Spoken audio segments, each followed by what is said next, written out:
সুপ্রিয় দর্শক, হক green world চ্যানেলে আপনাকে জানাই স্বাগত। একটি অতি সাধারণ গাছ যেটা হ্যাঙ্গিং টবে হয় এবং চারদিক থেকে এইভাবে রানার ঝুলে ঝুলে বেশ সুন্দর শোভা বর্ধন করে, কিন্তু দীর্ঘদিন ধরে এই গাছটিকে পরিচর্যা করা হয়নি বলে অ্যাকচুয়ালি একটা ডরমেন্সি পিরিয়ড কাটার পরে গাছটা একেবারে দৃষ্টিকটু হয়ে গেছে, নান্দনিক হয়ে একদম মরে নেই। প্রচুর ঘাসও জন্মেছে টবে, টপটপ পুরাতন হয়েছে, প্রচুর পুরনো পাতা, এবং সবচেয়ে জিনিস যেটা আমি জীবনে প্রথম দেখেছি সেই বাস্কেট প্ল্যান্টের ফুল। তো আমি একটুখানি গাছটার আগাছা নির্মোচন করে এবং এর শুকনো পাতা যে আছে রানার্সগুলোর, সেগুলো সরিয়ে দিয়ে তারপরে ফিরে আসছি। খুব সুন্দর একটা গাছের সম্পর্কে আপনারা দেখাবো, কতটা শোভাবর্ধন করতে পারে এই সাধারণ গাছটি, সে নিয়ে আমি আলোচনা করব। তো আমি ফিরছি এই পরিষ্কার করে আগাছাগুলো এক্ষুনি। তো বন্ধুরা দেখতেই পাচ্ছেন আগাছা আমি পরিষ্কার করে দিয়েছি, ওপরটাও বেশ সুন্দর হয়ে গেছে এবার। আর এর যে রানার্সগুলো যদি ছোটো থাকে যখন, তখন খুবই ভালো লাগে। আসলে এক বছর পর পর রিপোর্টিং করতে হতো, এটা টপটা উপর থেকে পড়ে গিয়ে ভেঙেও গিয়েছে।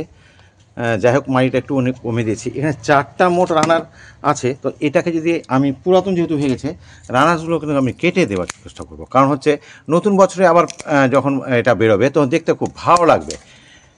এই যে আমি সবটাকে কেটে দিচ্ছি, কিন্তু রাখাই তো, কিন্তু বেশি বড় ভালো লাগে না।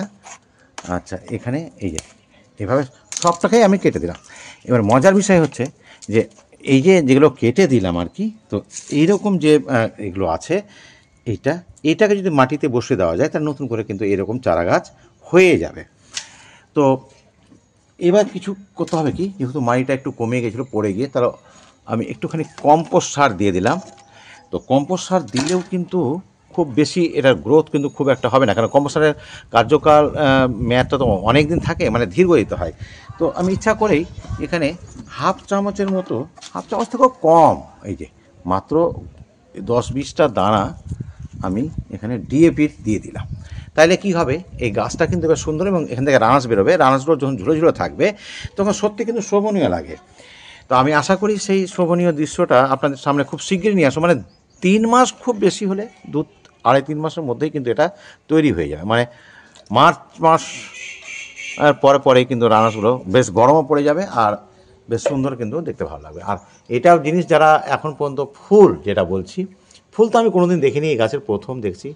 এই বাস্কেট প্ল্যান্টের ফুল আমি সত্যি বলছি কাউ কোনোদিন দেখিনি। তো খুব একটা শোভনীয় নয়, তো দেখাই যাক কীরকম হচ্ছে। এবং এটা যখন ম্যাচিউরড হয়ে যাবে, সেখান আমি ফুলগুলো কালেকশন করে, সিড যদি কালেকশন করে দিয়ে থেকে গাছ করা যায়, সেটাও আমি দেখব। তবে যেহেতু আমার কাছে একেবারে কোনো দিন আমি কোনো ভিডিওতে শুনিনি বা আমি দেখিও নি এর ফুলগুলো এরকম হয়, তো আপাতত থাকুক।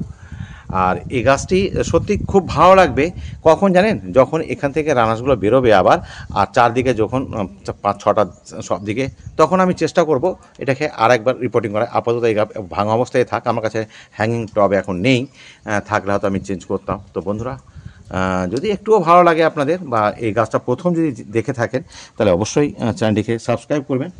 আর এই যে দেখতে পাচ্ছেন বাস্কেট প্ল্যান্টের চারা গাছ, মানে চারা গাছ বলে শাখা, এই শাখাটা বসালেই কিন্তু সুন্দর একটা শোভনীয় গাছ তৈরি হয়ে যায়। এটা কারো প্রয়োজন থাকলে অবশ্যই যোগাযোগ করবেন, যারা আমার রেডিয়াসের মধ্যে আছেন। তো বন্ধুরা, আজ এটুকুই। ভালো থাকুন, সুস্থ থাকুন। কথা হবে পরবর্তী ভিডিওতে নতুন কোনো গাছ নিয়ে, নতুন কোনো টিপস নিয়ে।